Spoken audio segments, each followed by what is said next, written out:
বৈষ্ণব ভজন গুটিকায় লীলার সময় হলো 12 দণ্ডকাল, যেটা আধুনিক সময় অনুযায়ী আমাদের এই ঘড়ির কাঁটায় 4 ঘন্টা 48 মিনিট। বিষয়বস্তু সর্বলীলার মুকুটমণি, সর্বলীলার চূড়ামণি শ্রী শ্রী রাসলীলা। লীলা আস্বাদনকারী হলেন আমার নদিয়া বিহারী শ্রীমান মহাপ্রভু গৌরহরি, এবং স্মরণকারী হলেন অনন্ত কোটি সাধক বৈষ্ণব ভক্তগণ। এই আজকে আপনারা ইন্দ্রিয় সুখ বিসর্জন দিয়ে এই মধুময় বৃন্দাবনে ভগবানের অপ্রাকৃত নিত্য লীলা স্মরণে ব্রত আছে। ভগবানের লীলা কথা শ্রবণ করছেন ব্রহ্ম মুহূর্তকাল, যে সময় ভগবানকে ডাকলে ওই ডাক ভগবান তাড়াতাড়ি শোনেন, এবং সাধন ভজনের শ্রেষ্ঠ সময় হলো এই ব্রহ্ম মুহূর্ত, যে সময় আপনারা ভগবানের নিত্যলীলা স্মরণ করছেন। স্মরণে থাকুক, ভজনে থাকুক, শ্রী গৌরাঙ্গের কৃপা করুণা লাভ করুন। আমাদের পূজ্যপাদ ডক্টর মহানামব্রত ব্রহ্মচারী তিনি বললেন যে প্রত্যেকটি জীবের মধ্যেই ভগবান সূক্ষ্ম পরমাত্মা রূপে বিরাজ করছেন। এই পরমাত্মার খোরাক কি? একমাত্র হরিনাম এবং কৃষ্ণ নাম। মহানামব্রত ব্রহ্মচারী তিনি আরো জানিয়ে বিষয়টাকে এত সুন্দরভাবে তিনি উপস্থাপন করলেন যে ঘরে বসে আমরা এক বছরে বিভিন্ন পূজা পার্বণ, ত্রিসন্ধ্যা গায়ত্রী, মালা জপ, একাদশী, বিভিন্ন ধর্মীয় অনুষ্ঠান করে, ভগবানের পূজা পার্বণ করে, ব্রত করে এক বছরে আমার মধ্যে যে পরমাত্মার খোরাক লাভ হবে, যদি আমরা একদিন এক রাত্র এই অখণ্ড মনোযোগে গৌর গোবিন্দের অষ্টকালীয় নিত্যলীলা এক মনে এক ধ্যানে যদি স্মরণ করতে পারি, তাহলে আমাদের এক বছরের পরমাত্মার খোরাক একদিনে লাভ হয়ে বিশ্বকে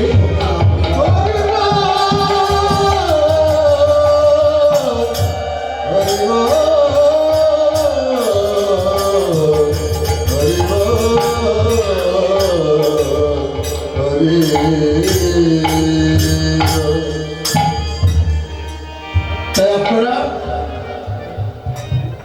এই অধিক ঠান্ডার মধ্যেও এখনো ঘুমান নাই, রাত জেগে ভগবানের দিব্যলীলা নিত্যলীলা স্মরণ করছে না। আপনাদের রাত জাগরণ সার্থক হোক। দেখেন আজকে যারা উৎসব করছে কত টাকা ব্যয় করে, কত পরিশ্রম করে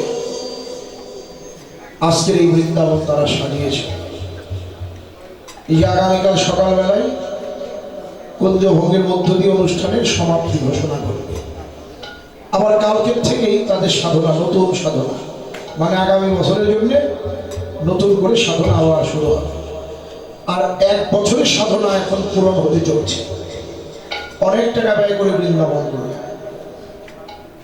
যদি রাসের সময় এসে এই ভগবানের চরণে, মহাপ্রভুর চরণে আত্মসমর্পণ আমার না হবে, তাহলে আপনার এই বৃন্দাবন সাজানো বৃথা। রাত জাগরণ, পরিশ্রম সব কিছু এই রাসে এসে যদি পূর্ণাঙ্গভাবে আত্মনিবেদন হয়, তাহলেই হবে আপনার এই উৎসবের সার্থকতা। তাই আপনারা যারা আছেন এখানে উপস্থিত আছেন সমবেত ভক্তমণ্ডলীগণ সবাই ভগবানের চরণে আত্মনিবেদন করব এবং আত্মনিবেদনের মধ্য দিয়ে আমাদের এই দুর্লভ মনুষ্য জনমকে আমরা ধন্য করব। আমাদের মহাবতারী প্রভু জগৎবন্ধু সুন্দর বললেন যে এই মানব জীবন পেয়েছ এটা পাপ করিবার জন্য নয়, কেবলই ভগবানের সেবার জন্য। কিন্তু তা তো করি না। যার কর্ম করবার জন্য ভবে এলাম তার কর্ম করলাম। কি করলাম? সারা জীবন শুধু মায়া মোহের দাসত্ব করে রাখলাম, কিন্তু ভগবানের দাসত্ব করলাম না। নিজে কর্তা হয়ে চলতে চায়, কিন্তু আমাদের সকলের কর্তাই হলো ভগবান, আর আমরা হলো তার দাস। এই কথাটা যদি মনে থাকে তাহলেই ভগবান কৃপা করবে। কোথায় ছিলাম, কোথায় এলাম, আমার কি কর্তব্য, আর আমি কি করিতেছি, এই অনুভূতি আমার যতক্ষণ না হবে ততক্ষণ ভগবানের কৃপা লাভ হবে। যে আমি কেন এসেছি জগতে, আমার কি কর্ম করার কথা ছিল আর আমি করছি, এই আত্মোপলব্ধি সূক্ষ্ম চেতনা যার মধ্যে জাগলো না তিনি কোনোদিন ভগবানের কৃপা লাভ করতে পারেন। এই ভগবানের কৃপা লাভ করতে হলে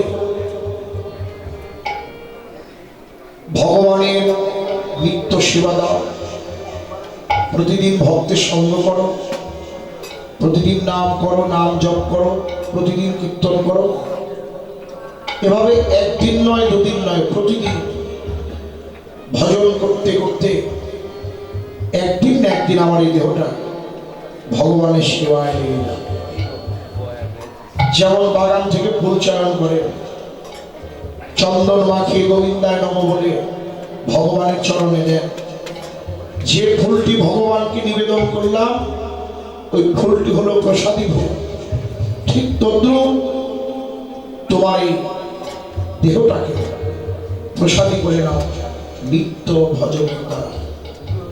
যদি এই দুর্লভ জনম পেয়ে আমার এই দেহটাকে আমি প্রসাদী করতে না পারলাম, তাইলে আমার এই ভবে আসা যাওয়া সব।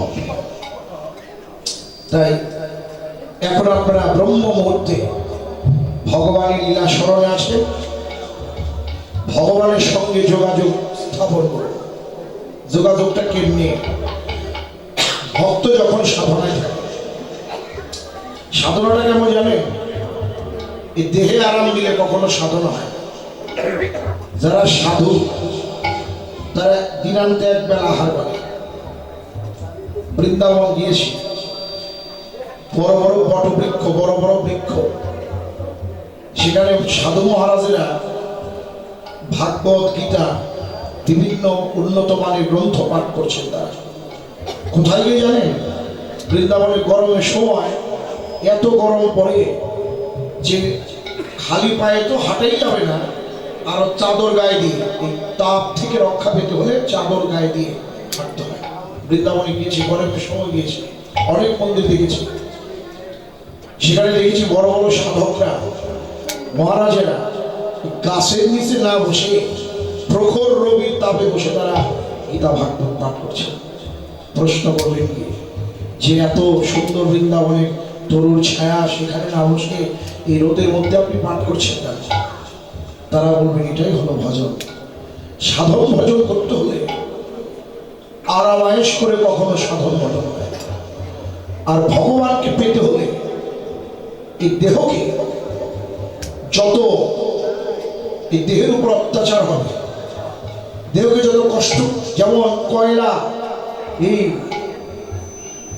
পুড়তে উঠতে সেখান থেকে রত্ন হয়, ঠিক তদ্রুপ এই দেহকে পোড়াতে হবে। তাই তো ভগবানের কৃপা লাভ হবে।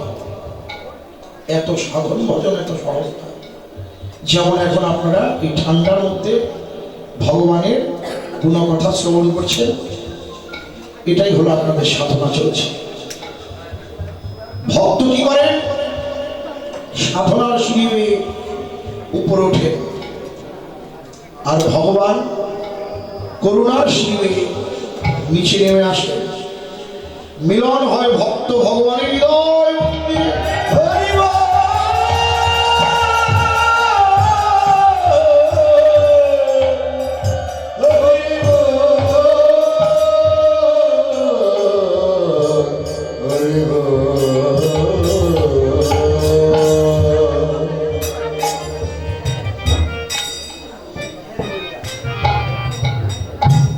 তাই তো প্রথমেই গৌরচন্দ্রিকা, বৃন্দাবন লীলা গোরা মনেতে পড়িল, সরুধনি গঙ্গাকে যমুনা ভাবিল। যমুনা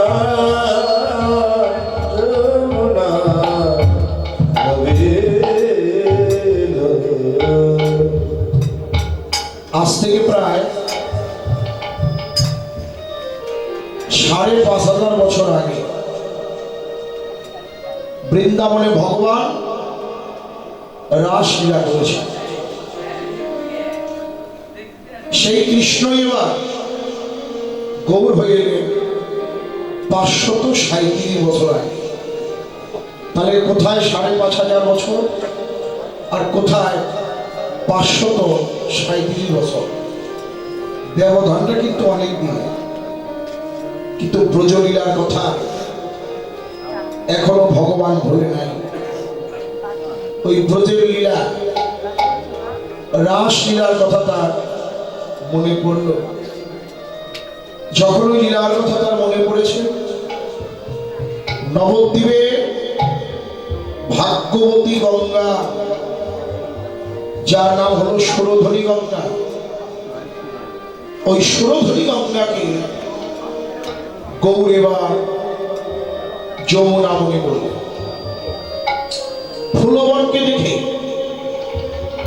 নিকুঞ্জ কানন বৃন্দাবন মনে করল। বৃন্দাবন কোনটি? যেখানে হয় সাধুগুরুর আগমন, যেখানে হয় নাম কীর্তন লীলা কীর্তন, সেটাই হলো নিত্য নব বৃন্দাবন। আর গোপী কাদের মনে করলেন? যারা ছিল নবদ্বীপের অন্তরঙ্গ ভক্ত, তাদেরকেই গৌর এবার গোপী ভাবলেন। গোপী কারা? আমাদের গুরু মহারাজ ডক্টর মহানন্দ ব্রহ্মচারী, তিনি উদ্ধব সন্দেশ গ্রন্থে বললেন যে কৃষ্ণ কৃষ্ণত্ব রক্ষিত, যারা কৃষ্ণের কৃষ্ণত্বকে রক্ষা করিতে পারে তারাই হলেন বৃন্দাবনের গোপী। প্রশ্ন হতে পারে যে ব্রজধামে গোপী ছিল, এই জগতে কি গোপী নাই? আছে। কারা গোপী?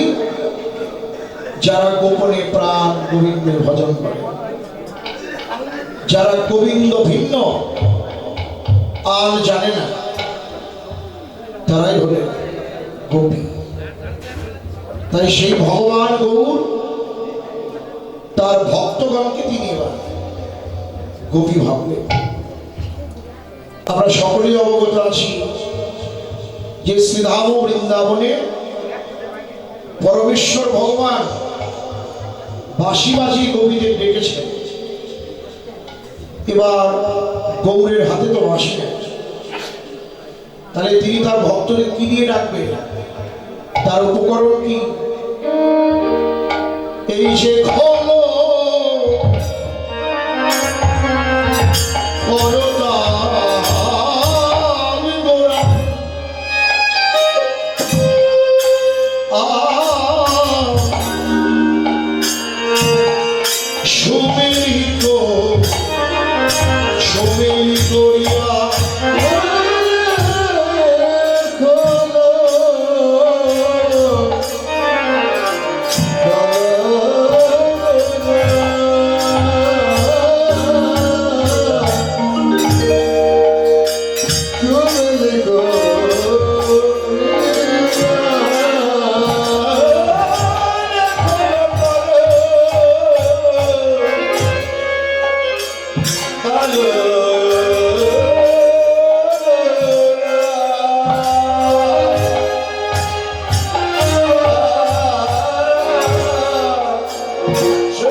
জয় গো। প্রশ্ন হতে পারে যে এত বল থাকতে মহাপ্রভু কেন হরি বল বললে? মহারাশের বল হরি বল। তাহলে এই যে হরি বল, হরি বলের মাহাত্ম্যটা যে দেখবেন আমরা নাম কীর্তন করি, হ্যাঁ, অষ্টকালীনের পরে কুঞ্জভঙ্গের পরে আমরা জয়ধ্বনি হরিধ্বনি করি, হরি বল বলি। কারণটা কি? এই হরিবল বললে সবই বলা হয়। আমাদের পূজ্যবাদ ডক্টর মহারামব্রত ব্রহ্মচারী বললেন যে এক হরিবল বললে সবই বলা হয়। কি কি বলা হয়? প্রথম হলো গুরু, তারপরে হলো গৌরাঙ্গ, তারপরে গোপী, রাধা, শ্যাম, সকলে মিলিয়া এক হরিনাম। তাহলে গুরু ছাড়া যে কর্মটা করবেন সেটা বিফল। পূজা করেন, যে কোনো অনুষ্ঠানই করেন, প্রথম গুরুর কর্ম। তারপরে আবার কলির পাবন অবতার হচ্ছে গৌরাঙ্গ মহাপ্রভু, তারপরে সেই গৌরীর ভজন। কৃষ্ণের নিকট যেতে হলে আগে ব্রজ গোপীর স্বভাব না, গোপীদের আনুগত্য স্বীকার করে গোবিন্দের চরণে যাও। তাই বললেন গোপী। গোপীদের মধ্যে প্রধান আমার শ্রীমতী রাধার। রাধার যদি কৃপা হয় তাহলে কৃষ্ণের কৃপা বাকি থাকে না। তাই বলছে যে গুরু গৌরাঙ্গ, গোপী, রাধা, শ্যাম সকলে মিলিয়া এক হরিনাম। গাছের উপরে পাখি থাকে, যদি আপনি নিচে দাঁড়িয়ে জোরে জোরে হাততালি দেন, এই গাছের যত পাখি আছে সবগুলো উড়ে যাবে। ঠিক তদ্রুপ আমার এই দেহ বৃক্ষে রয়েছে নানা কুকামনা, কুবাসনার পাখি। আর তাকে যদি তাড়াতে হয়, প্রভুর সেই বিধান যে পৃথিবীতে যত আছে নগর আদি গ্রাম সর্বত্র প্রচার হবে মোর নাম। 10-5 মিলে সবে দুয়ারে বসিয়া কৃষ্ণ নাম কর সবে, হাতে তালি দিয়ে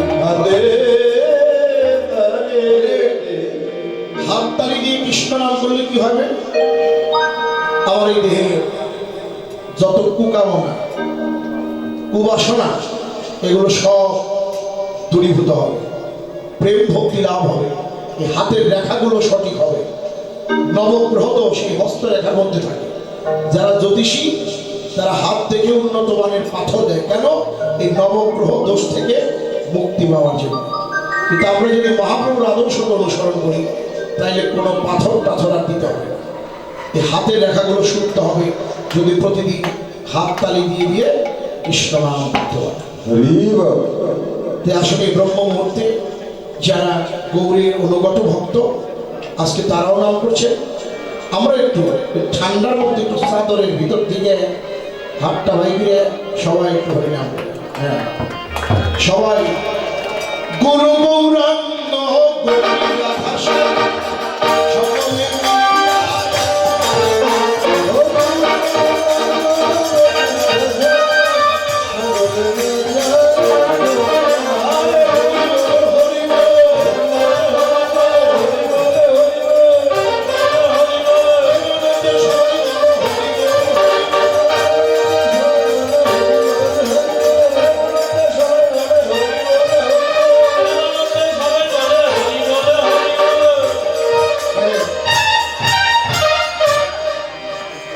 সবাই হাততালি দিয়ে এবার কৃষ্ণ নাম করছেন, নাকি হাততালি দিয়ে নাম করছেন?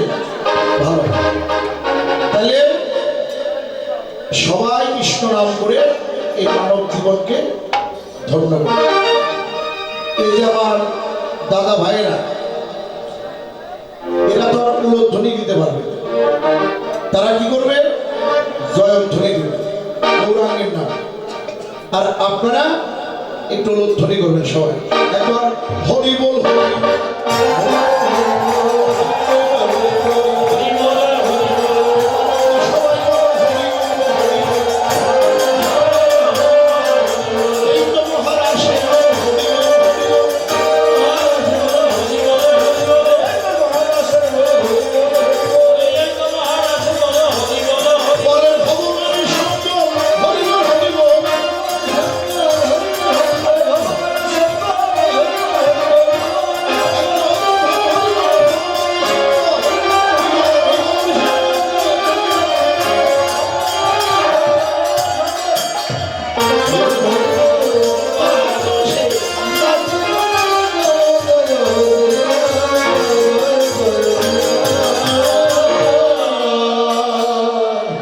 জয় রাম। তাহলে এই হলো নাম, যে নাম করলে ভগবানকে পাওয়া যায়। সত্যিই ছিল ধ্যান, ত্রেতায় পূজন, তারপরে ভজন, আর এই কলিতে হরিনাম সংকীর্তন যজ্ঞে করে কৃষ্ণ আরাধন। সেই তো শুনে ভাবায় কৃষ্ণের চরণ। এই কলিকালে নাম রূপে কৃষ্ণ অবতার।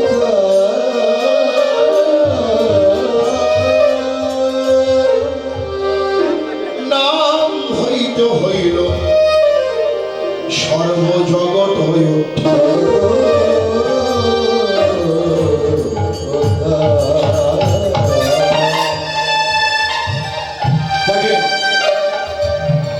রাসলীলার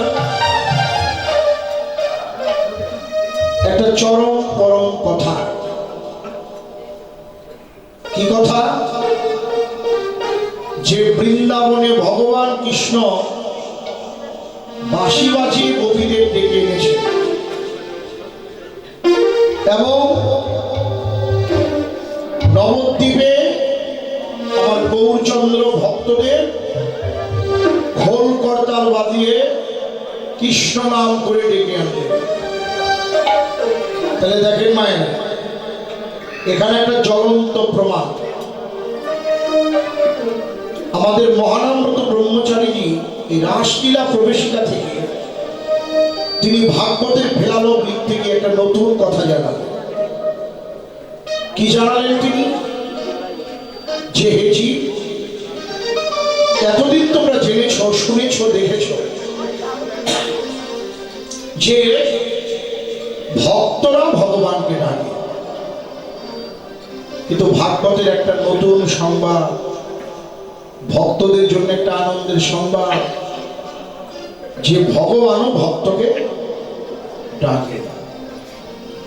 প্রশ্ন হয় যে ভাই, ভগবান যদি আমাদের ডাকে, তাই আমরা তো ভগবানের ডাক শুনতে পাই না। এটা আমার মতো যারা হতভাগা, একমাত্র তারাই কথাটা বলে। কারণ আমি যে মায়ার সংসারে থেকে, এই মায়ার মধ্যে থেকে ভগবানকে ডাকি, আমার এই ক্ষুদ্র কণ্ঠের ধ্বনি কোনোদিন গোলকের আসরে গিয়ে পৌঁছবে কিনা তা আমি জানি না। কারণ দেখেন, আপনিও ডাকেন, আমিও ডাকি, কিন্তু মনে একটা সন্দেহ থাকে ভাই। সন্দেহটা কি? যতই উপবাস থাকি, যতই জপ তপ করি, একটাই সন্দেহ, এটা শুধু আমার নয়, সবার মধ্যে। বড় বড় ব্রহ্মচারী মহাশয়রা তারাও চিন্তা করে যে আমি যে ভগবানের ভজন করছি, আমি যে তাকে ডাকছি, আমি যে তার নাম করছি, আমার ডাক তিনি শুনতে পান তো? এই যে সন্দেহ, যে আমি যে তাকে ডাকছি, আমার এই ক্ষুদ্র কণ্ঠের ধ্বনি কি গোলকের আসলে গিয়ে পৌঁছাবে? এই সন্দেহটা সবার মধ্যেই আছে। কিন্তু হে বৈষ্ণবগণ, আমার মায়েরা, এতে কোনো সন্দেহ নাই যে ভগবান আমাকে, আপনাকে, সকলকেই ডাকছে। যদি বলেন কেন শুনতে পাই না, এই কান হলো বধির করে। কানে কোনোদিন ভালো কথা শুনি নাই তো, তাই কানে ভগবানের ডাক শুনতে পাই না। কিন্তু আমাদের পূজ্যপাদ ডক্টর মহানব্রত ব্রহ্মচারী, তিনি আমাদের একটা কথা জানালেন, সুখের কথা, খুব আনন্দের একটা কথা, যে শোনো, তোমরা সবাই ভগবানের রায়,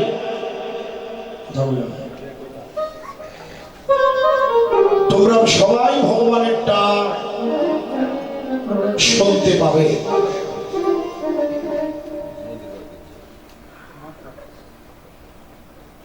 এখন প্রশ্ন হয় যে আমরা যদি সবাই ভগবানের ডাক শুনতে পাই, তাহলে কোথায় গেলে তার ডাকটা শুনতে পাই? মনে বড় ইচ্ছা জাগে, কৌতূহল হয় যে ভগবানের ডাক কোন জায়গায় গিয়ে দাঁড়ালে ডাক শুনবো। তাই আর দেরি নেই, তাড়াতাড়ি ওই জায়গাটায় গিয়ে দাঁড়াবে। তাই তিনি একটা ছোট্ট দৃষ্টান্ত দিলেন, উদাহরণ দিলেন, উপমা দিলেন। কি দিয়ে উপমা দিলেন? পঞ্চম বর্ষের একটা ছোট্ট শিশুকে দিয়ে, একটা 5 বছরের ছোট্ট বালক বাবাকে বলছে, বাবা তুমি তো প্রায় হাটে যাও, আমার মনে বড় বাসনা, আমি তোমার সঙ্গে হাট দিতে যাব। ওই ছোট্ট বালকটা তার বাবার হাত ধরে হাটের মধ্যে গেল। এখন এত লোকের ভিড়, এত লোকের সমাগম,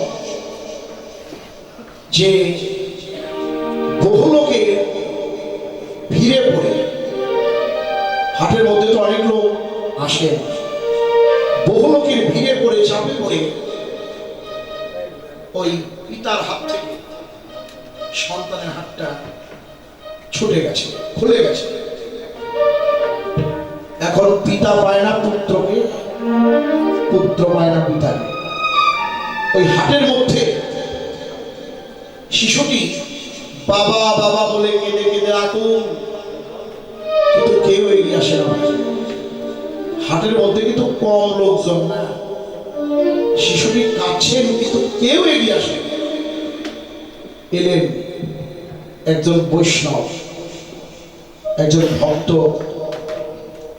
দেখেন, যতই জপ তপ করি, যতই পূজা পার্বণ করি, যদি আমি মানুষ হয়ে মানুষের পাশেই না দাঁড়ালাম, যদি মানব কল্যাণে আমি না লাগলাম, তাহলে ওই সাধন ভজন করে কোনো লাভ নেই। আমাদের ঢাকার হাসনাবাদের নন্দদোলাল গোস্বামীপাদ বললেন যে পাশের বাড়ির আর্তের কান্নার ধ্বনি যার শ্রবণে না পৌঁছায়, ধরেন আপনার পাশের বাড়ির একজন ব্যক্তি, তিনি হলো অনেক দরিদ্র, তিনি খেতে পায় না, এখন সে কান্না করে, আপনি দেখেও দেখেন না, শুনেও শুনেন না, মানে পরের দুঃখে যার প্রাণ না কাঁদে সে কোনোদিন ভগবানের ডাক শুনতে পারে না।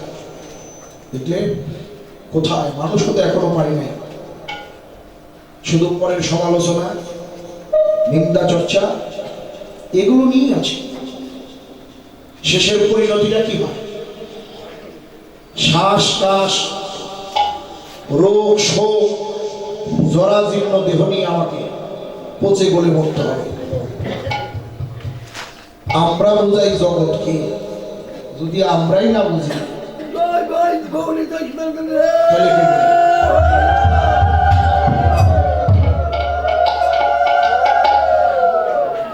তাইলে যারা সাধু তাদের মৃত্যুটা আর আমাদের, আমার কথা না, আমাদের মরণটা একটু ভিন্ন হয় কেন? যারা আমরা কীর্তন করি, চলার পথে বহু ভুল, কারণ একটা মানুষের মনে আঘাত দিয়ে আপনি কথা বলবেন, সে অভিশাপ না দেয়, তার যে নাকের দীর্ঘ শ্বাস, ওইটা আপনার জীবনে একটা বিরাট অভিশাপ হয়ে যাবে। তারপর মরার আগেও আমাদের পূর্বের স্বভাবটা যায় না। ভগবান সচেতন করছে, তারপর আমরা সচেতন হই না। এই হলো মানুষ। আরে মানুষ কি? মান হুশ, যার হুশ নাই চেতন নাই, সে আবার কিসের মানুষ? তাই আপনাদের চরণে আমি উপদেশ দেওয়ার মতন ক্ষমতা এখনো রাখিও নাই, আর কোনোদিন যেন না রাখি, এটাই আপনাদের চরণে নিবেদন। কারণ একটাই কথা, চলার পথে আমি প্রীতম মণ্ডল অনেক ভুল করেছি, ভুল করতেই পারি, মানুষ মাত্রই ভুল। কোনোদিন কোনো কারণে যদি আপনাদের চরণে কোনো বিন্দু মাত্র অপরাধ করি, নিজের সন্তান ভাই মনে করে, আমার অপরাধ ক্ষমা করে দেবে। এবং একটা আপনাদের চরণে নিবেদন, চলতে গিয়ে কোনো মানুষের মনে আঘাত দিয়ে কথা বলবেন না। কারণ কার মধ্যে ভগবান কোনভাবে কিভাবে বিরাজ করছে সেটা আমরা কেউ কিন্তু জানি না। তাই একটাই নিবেদন, ধর্ম করি, কর্ম করি, যাই করি, যদি মানুষের সেবায় আমি না লাগলাম, যদি দরিদ্রের সেবায় আমি না লাগলাম, আমার এই ধর্ম করে কোনো লাভ নাই। তাই দেখেন, অনেক মানুষ কিন্তু হাটে ছিল, কিন্তু সবাই কিন্তু শিশুর কাছে যায় না। যে একজন বৈষ্ণব তিনি গিয়ে দাঁড়ালেন এবং প্রশ্ন করলেন ওই বালকটি, বাবা তুমি কাঁদছো কেন? ওই বালকটি উত্তর দিলেন, দেখুন জীবনের প্রথম এসেছিলাম হাত দেখব, কত আশা নিয়ে বাবার হাত ধরে, এত লোকের ভিড়, এত লোকের সমাগম, আমার হাত থেকে আমার বাবার হাতটা খুলে গেছে, তাই তো বাবাকে হারিয়ে আমি কাঁদছি। ভক্তপ্রাণ লোকটি বলল, রে শিশু, এই পথে দাঁড়িয়ে, এই হাটে দাঁড়িয়ে যদি তুমি বাবা বাবা বলে সারাদিন কাঁদো, তুমি তোমার বাবার দেখা পাবে না। তুমি একটা কাজ করো, চার রাস্তার মোড়, মানে চৌরাস্তার মোড়, চার রাস্তার মিলন কেন্দ্রস্থল, যেখান দিয়ে সকলকে যেতে হবে, সেখানে গিয়ে দাঁড়াও, কান পেতে দাও। রে শিশু, তুমি যেমন তোমার বাবাকে হারিয়ে বাবা বাবা বলে কাছ, ওইদিকে তোমার বাবা তোমায় হারিয়ে আরো বেশি করে কাঁদছে। শুধু কান পেতে দাও, তুমি তোমার বাবার কান্নার ধ্বনিও শুনতে পাবে, তোমার সঙ্গে তোমার বাবার দেখাও হবে। চৌরাস্তা পড়ে গেলাম,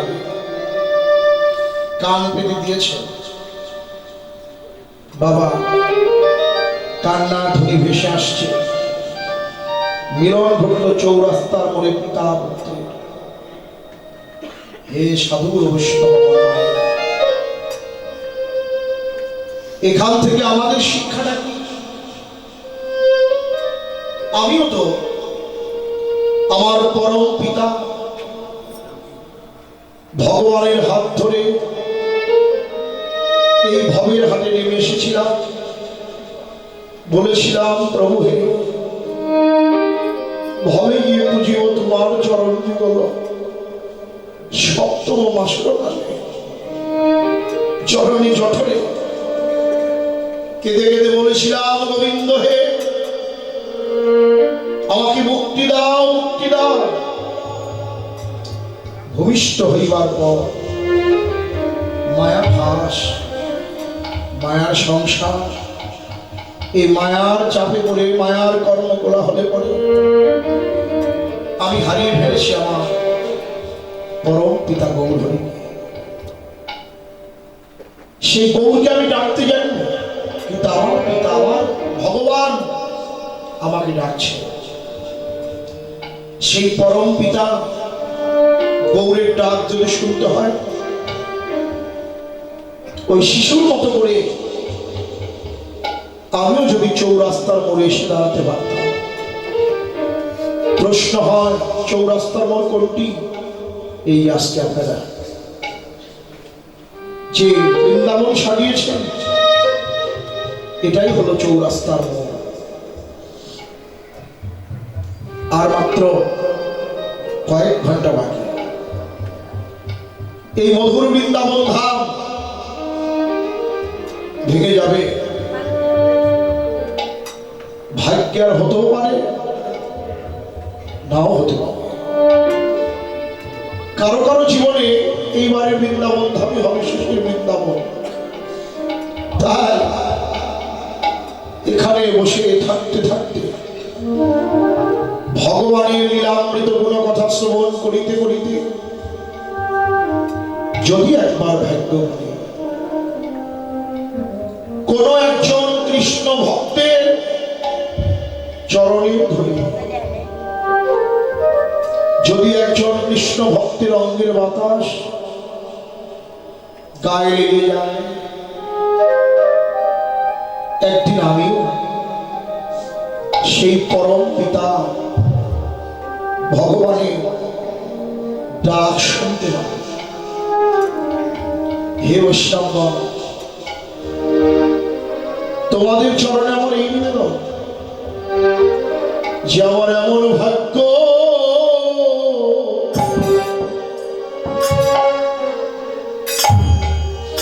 কবে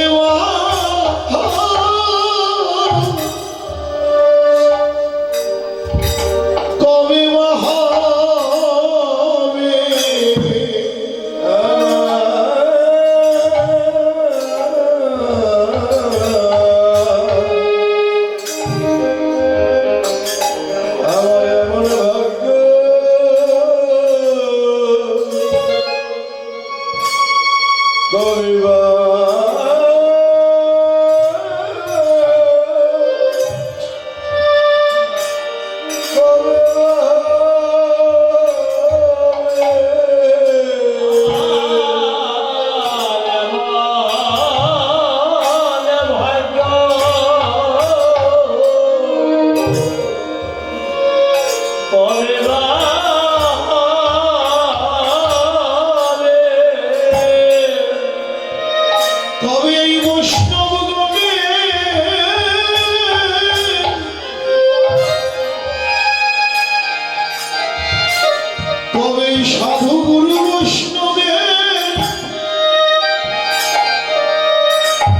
কৃপা হবে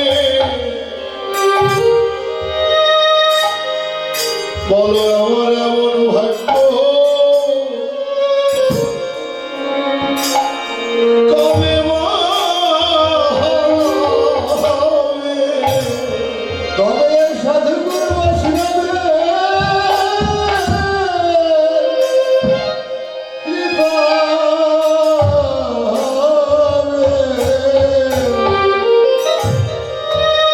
আমার আমার ভাগ্য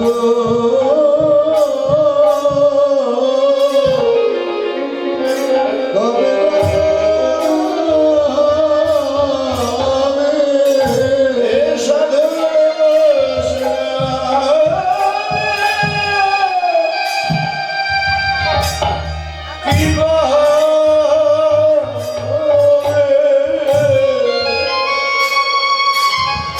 আমার এমন ভাগ্য কবে মা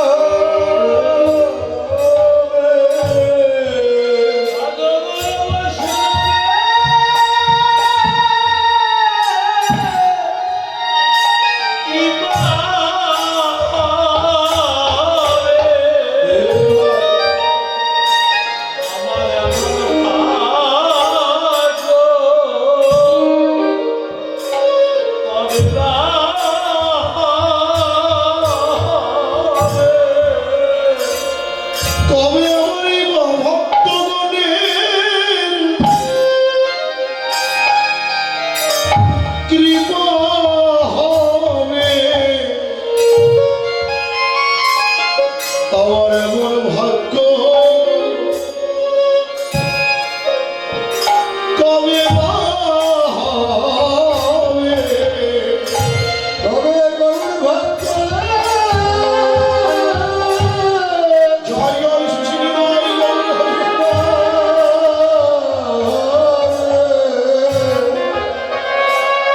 আমার এমন ভাগ্য কবে